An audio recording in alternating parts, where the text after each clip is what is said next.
Bonsoir à toutes et à tous et merci de rester fidèles au programme de Numéro d'Info. Bienvenue dans Regard Croisé, le troisième numéro de cette semaine.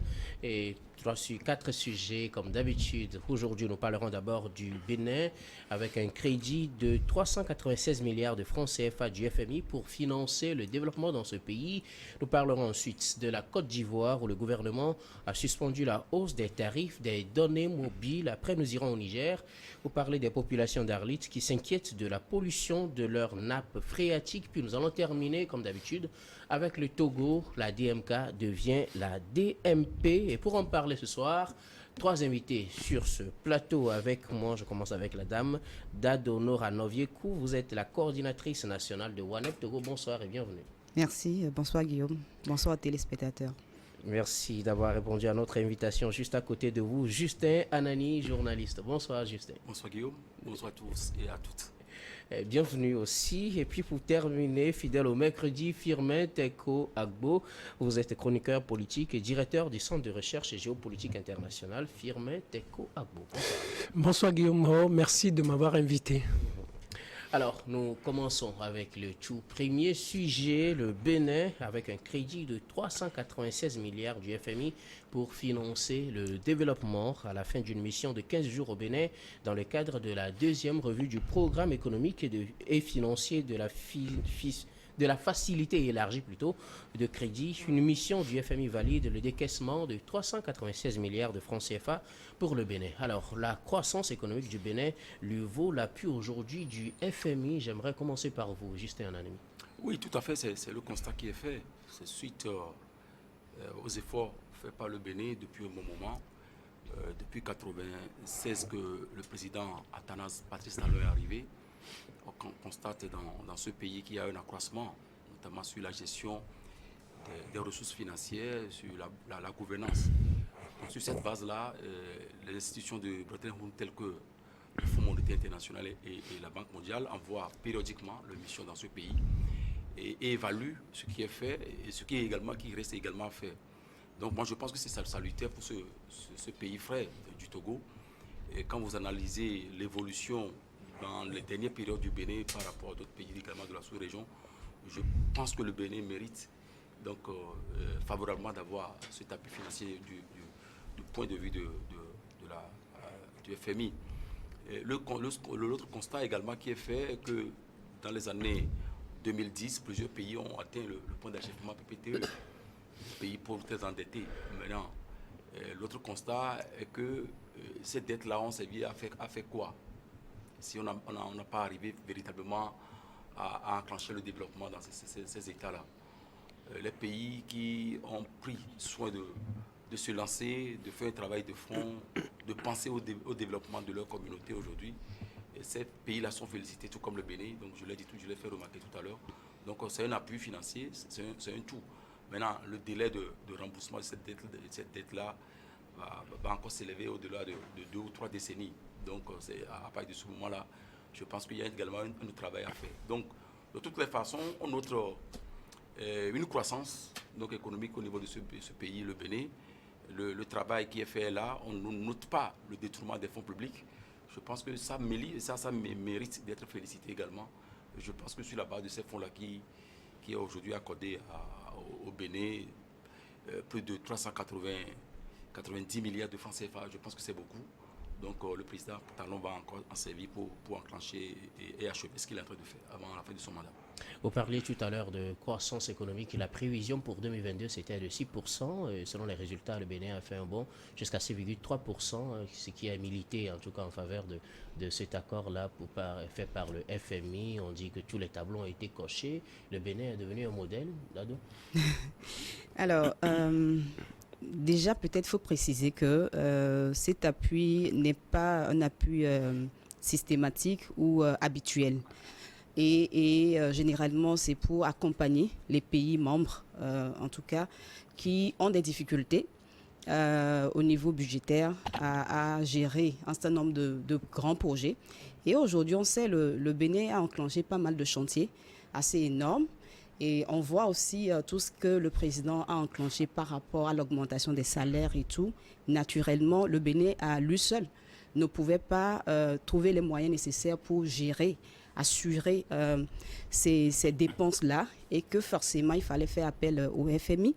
Et donc c'est tout simplement logique si le FMI, au travers de son mécanisme élargi de crédit, octroie ce fonds au Bénin, c'est tout simplement que le Bénin se retrouve dans le contexte où il a besoin d'un appui et que cet appui et que parallèlement, naturellement, le Bénin a prouvé qu'il respecte ou bien il a le profil pour bénéficier parce que ce n'est pas accordé à tout le monde non plus. Il faut quand même respecter un certain nombre d'exigences avant d'avoir ce prêt-là qui, oui, il faut le rembourser également. Alors, il faut le rembourser, peut-être ça, c'est un autre, on va en reparler, mais je précise ou bien je mets l'accent sur le fait que ce mécanisme est là pour ceux qui en ont besoin et le Bénin en a besoin, voilà, il en a bénéficié. Ok. Firmin Teko Agbo, on parlait tout à l'heure de la gestion au niveau du Bénin qui se montre comme étant un bon élève parce qu'il y a certains pays qui ont cherché, qui n'en ont pas trouvé. Juste à côté de nous, il y en a le Ghana qui a cherché des financements tout récemment. Est-ce qu'on peut dire que le Bénin est devenu un modèle économique qu'il faut suivre? Non, un modèle économique qu'il faut suivre et puis ils sont dans cette situation. Le Bénin ne fait pas partie des pays développés, encore moins des pays en voie de développement. Même si on dit les pays en voie de développement, le Bénin c'est un pays pauvre, très pauvre même d'ailleurs, même si Patrice Talon essaie de faire un certain nombre d'efforts, entre guillemets, que certains apprécient bien. Moi, je dis que l'aspect par rapport à ce que le FMI dit, c'est normal parce que le FMI et ces institutions de Bretton Woods cherchent à courtiser et afin d'assouvir leurs intérêts. C'est leurs intérêts qu'ils sont en train de chercher. Quand vous dites que tous les tableaux sont cochés, c'est par rapport à leur intérêt. Quand leur exigence, c'est par rapport à leur intérêt, parce qu'ils ne viennent pas comme ça vous donner 396. Par rapport à leurs exigences ou leur intérêt? Les exigences sont relatives à leurs intérêts. C'est-à-dire, vous posez un certain nombre d'exigences, vous respectez ces exigences et ils vous donnent de l'argent. Mais au finish, c'est leurs intérêts qu'ils cherchent. Ce n'est pas pour la beauté des yeux du Bénin, du peuple béninois. Ça n'a rien à voir. Et c'est parce que le Bénin a fait un bond au niveau de la croissance économique. Le Bénin a fait un bond, selon eux, au niveau de la croissance économique. C'est tout. En fait, ils ont un certain nombre d'exigences, vous les respectez et ils vous donnent de l'argent. Et maintenant, ils vous donnent de l'argent. Cet argent qu'ils vous octroient, ce n'est pas parce que vous êtes beau, c'est parce qu'ils cherchent à vous faire développer. Ils viennent, c'est parce qu'ils veulent un marché avec vous. Et au final, ce sont eux qui gagnent beaucoup plus. C'est ce que je dis, je mesure bien mes mots. Les Occidentaux ne sont pas là pour le développement du continent africain. Et ça, c'est le FMI. Oui, le FMI, mais la Banque mondiale, mais ce sont les institutions de Bretton Woods. Ce sont les Occidentaux qui gèrent ces institutions-là. Ça n'a rien à voir. Donc, ils ne chercheront pas à nous faire développer. Au contraire, cherchent à nous paumer davantage, à nous appauvrir davantage. Vous imaginez, c'est toutes des générations qui sont hypocritiques. Il faut expliquer, ou il faut dire simplement à tous ceux-là qui nous suivent que cet argent-là, ce sont les générations futures qui vont le payer. Ce n'est pas de l'aide au fait. Donc, vous allez rembourser ça après. Donc, la deuxième chose que je voulais faire observer, c'est que c'est beaucoup plus politique. Vous avez Patrice Talon, il est un peu malin. Durant son premier mandat, il s'est recroquevillé sur lui-même, où il n'avait pratiquement besoin de personne. Et il a cherché à faire des efforts, il a cherché de l'argent un peu partout. Il a essayé de faire un certain nombre de réalisations. Bien sûr, il a enfermé les opposants, il a enfermé les journalistes. Donc, et pendant ce mandat-là, il n'avait besoin de personne. Et maintenant, après son premier mandat, donc, il veut s'ouvrir au monde. Parce qu'il faut préparer un éventuel troisième mandat. Donc, il s'ouvre au monde. Il va en France. La France vient chez lui. Il va en France. Il rencontre les opérateurs économiques français.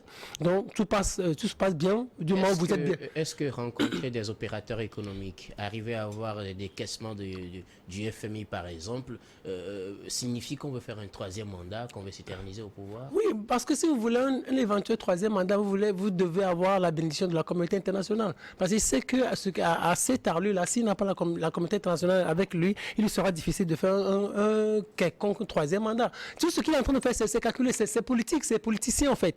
Donc il fait ses calculs de façon minutieuse. Et bon, moi je n'ai rien contre lui, mais je me fais juste qu'une petite analyse. Aujourd'hui, les analyses, vous ne voyez pas finalement le diable partout. Non, je ne peux pas le dire partout, parce que Patrice Talon, depuis qu'il est là, j'essaie de lire un peu tout ce qu'il est en train de faire. Et je vous dis que peut-être dans ce mandat-là, il va essayer peut-être de libérer tous ces détenus politiques. Donc même parlons du FMI pour le moment.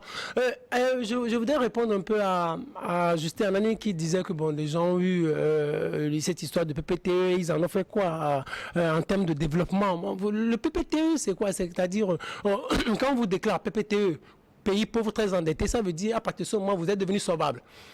Et la Côte d'Ivoire est devenue PPTE entre-temps, c'est ce qui lui a permis d'avoir un peu d'argent et c'est ce qui lui a permis d'engager un certain nombre d'actions de développement. Le Togo aussi est devenu PPTE en 2011 et donc c'est pour cela qu'à partir de ce moment-là, il y a eu beaucoup d'argent qui sont rentrés dans le pays, il y a eu des financements au niveau des infrastructures, hein, il y a eu beaucoup de choses. Donc quand vous devenez PPTE, vous avez de l'argent. Première chose, ça veut dire que vous êtes solvable. Ça veut dire que vous n'avez pas de liquidité, mais dans les années à venir, vous aurez de liquidité pour pouvoir nous payer. Voilà, par exemple, quand on donne l'argent aujourd'hui au Bénin, on sait que dans les années à venir, le Bénin va régler d'une manière ou d'une autre. C'est ce qui est c'est ce qui se fait au niveau de PPTE. Maintenant, pour conclure, Patrice Talon, il a eu cet argent-là. Même si il y a un élément très important, les opposants aujourd'hui sont en train de dire qu'il a suffisamment endetté le pays. Mais le FMI répond en disant qu'en réalité, en Afrique subsaharienne, le taux d'endettement est de 40%. 40%, oui. Donc, alors qu'au niveau du Bénin, le taux d'endettement est un peu modéré, c'est ce que le FMI dit. Donc, on a tous les qualificatifs pour lui permettre d'avoir cet argent-là. C'est les qualificatifs aussi occidentaux, donc vous l'appréciez et puis on vous donne de l'argent. Donc, Patrice Talon ne fait rien d'extraordinaire. Justin Anani, est-ce que vous pensez que ces financements qu'offre le FMI, c'est une manière d'endetter encore plus le pays? Non, je ne le pense pas, parce que je demande à mon frère de ne pas faire d'amalgame. Quand il parle politique, il mélange avec la politique. Je crois qu'il faut faire extrêmement attention. Parce que c'est sur la base des critères qu'on arrive à bénéficier, qu'on arrive à avoir ces soutiens financiers au niveau de ces institutions de Bretton Woods. Donc aujourd'hui, lorsque vous comparez par rapport à votre question précédente, ce que le Bénin a fait, qui se montre aujourd'hui comme un exemple, moi je dirais oui. Parce que vous prenez un certain nombre de pays, la gouvernance pose problème. Lorsque Patrice Talon est arrivé, et on ne peut plus parler de crime économique aujourd'hui au Bénin, sans que vous ne soyez inquiétés. Ça, c'est un fait qui est là. Et en matière de la gabégie financière, on ne peut pas citer le Bénin aujourd'hui. Ça veut dire que les exemples sont là. La gouvernance est autrement. Autant de Kérékou, autant de Yaïboni, par rapport à ce qui se fait avec la rigueur dans la gestion financière. Je pense que sur la base de ces éléments-là, donc, le Bénin a le droit aujourd'hui d'avoir la geste-là de Fonds monétaire international. Ce sont des faits économiques qui sont réels, qu'on analyse sur la base de ce qu'on peut appeler les macroéconomiques et de la gouvernance. Et sur ces éléments-là, je pense que le Bénin est en pole position par rapport à un certain nombre de pays aujourd'hui. Maintenant, par rapport à ce que Filmer a dit, pour ce qui concerne le point d'achèvement PPTE, pays pauvres très endettés, ça voudrait dire qu'à arriver un moment, vous n'êtes plus en mesure de payer vos dettes. Donc, on suppose qu'on peut effacer la doise et voir dans quelle mesure on peut vous accompagner. Mais si on vous accompagne et que quelque part dans vos pays, vous avez des gens qui sont des milliardaires pour rien du tout et qui ne sont nullement inquiétés que le pays est demeuré pauvre, je pense que vous ne pouvez pas bénéficier de ce que le Bénin est en train de bénéficier là. Donc, c'est un travail qui est fait sur une période donnée et le résultat est là aujourd'hui par rapport à ce qui se dit. Et j'ai eu à écouter le président Patrice Talon, puisque je visite régulièrement le Bénin. Il s'est prononcé sur cette histoire du troisième mandat. Il a dit qu'il ne va même pas se présenter. Donc les exemples sont là. Et il est là, il dit il va terminer son second mandat et puis ça s'arrête là. Donc c'est là où je dis qu'on ne peut pas mélanger la politique par rapport à l'économie. Mais sur la base des faits économiques aujourd'hui au Bénin, les efforts qui sont faits dans les points, les hameaux les plus reculés, vous allez constater que c'est une question de volonté politique qui est là et une volonté également de faire en sorte que le Bénin puisse sortir de sa situation dans les années antérieures. Voilà le constat qui est là aujourd'hui. Alors, je reviens à ma question. Est-ce que les fonds alloués par le FMI, par exemple, par des institutions de Bretton Woods de façon générale, permettent d'endetter plus encore les pays, de les appauvrir au lieu de les aider à se développer? Non, l'intention, c'est d'aider les pays à se développer. Mais généralement, on reçoit ces aides-là, mais finalement, oui, malheureusement, c'est le contraire qu'on observe dans nos États. Et c'est dû à quoi? C'est dû au détournement des fonds, à la mauvaise gestion, à la gabégie financière. Parce que lorsque vous bénéficiez de ces fonds-là, on vous octroie des prêts que vous allez rembourser sur une période donnée. Au lieu d'enclencher les travaux de développement, tout ce qui est manquement, pour aider le pays à se lever, un temps soit peu, vous détournez ces fonds-là. Les routes sont mal faites, les écoles ne sont pas construites, les hôpitaux souffrent de tout ce qu'on peut appeler plateau technique, les hôpitaux souffrent de ce qu'on peut appeler scanner, les coins les plus reculés manquent d'eau potable, l'électricité n'y est pas, les routes font défaut. Ça veut dire que vous avez détourné les fonds. Sur cette base-là, ce pourquoi on vous a octroyé les fonds n'ont pas servi véritablement à développer les pays. Malheureusement, c'est le constat qui est fait dans nos États. Et c'est là où je suis d'accord avec Patrice Talon, lorsqu'il poursuit, entre guillemets, les délinquants économiques dans son pays aujourd'hui. En le faisant, je pense que quand vous allez au niveau de la douane béninoise aujourd'hui, vous interrogez les gens, chacun a essayé de se mettre dans le rang. Ça veut dire que le gars fait un travail. C'est pas à apprécier. Et cela mérite ce soutien du FMI selon forcément, vous. Le constat est là. La croissance économique est là. Ok, je voudrais terminer par vous, Dado. Vous parliez tout à l'heure du remboursement de ces dettes. Est-ce que ça pose problème? Non, le remboursement ne pose pas problème puisque c'est défini. Dans le cas concret, il faut au moins 10 ans. En tout cas, ils en ont jusqu'à 10 ans pour payer ces dettes-là. Maintenant, le tout est dans comment le Bénin va s'organiser pour pouvoir échelonner ce remboursement-là sur les 10 années, peut-être payer avant 10 ans ou quand même rester dans le timing des 10 ans. Alors, ce que disait tout à l'heure Justin, je crois que en fait, c'est ça aussi une des réalités. Les fonds octroyés en soi ne sont pas un problème. Mais c'est la gestion de ces fonds qui généralement pose un souci. Donc, ce n'est pas le système des institutions de Bretton Woods qui pose problème, mais c'est les pays bénéficiaires qui sont le problème. Le tout est dans comment on s'organise pour gérer ces fonds qui sont alloués. Et donc, je pense qu'on ne peut pas aussi aujourd'hui rester dans une logique fermée de dire on n'en a pas besoin. Les réalités sont là. On en a besoin. Mais l'autre logique qu'on peut développer, c'est comment on se prépare à devenir économiquement et financièrement indépendant. Okay. Ça, c'est aussi un travail à faire pour ne pas rester continuellement dépendant de ces structures parce qu'il y a encore des dettes qu'il faut payer et donc on creuse davantage de trous. Mais dans le cas concret, il y a des réalités, il y a des charges qu'il faut assurer et en tant que leader responsable et quand vous savez que vous avez une population à gérer, des salariés à payer, pas mal de choses à assurer, vous ne pouvez pas ne pas avoir besoin de ces prêts-là pour pouvoir avancer. Ouais, si vous permettez. Oui, quelques secondes parce que le temps est contre nous. Ou je reviens après. Ok, on va y revenir après. Donc nous allons marquer la pause puis on revient pour la suite de cette émission.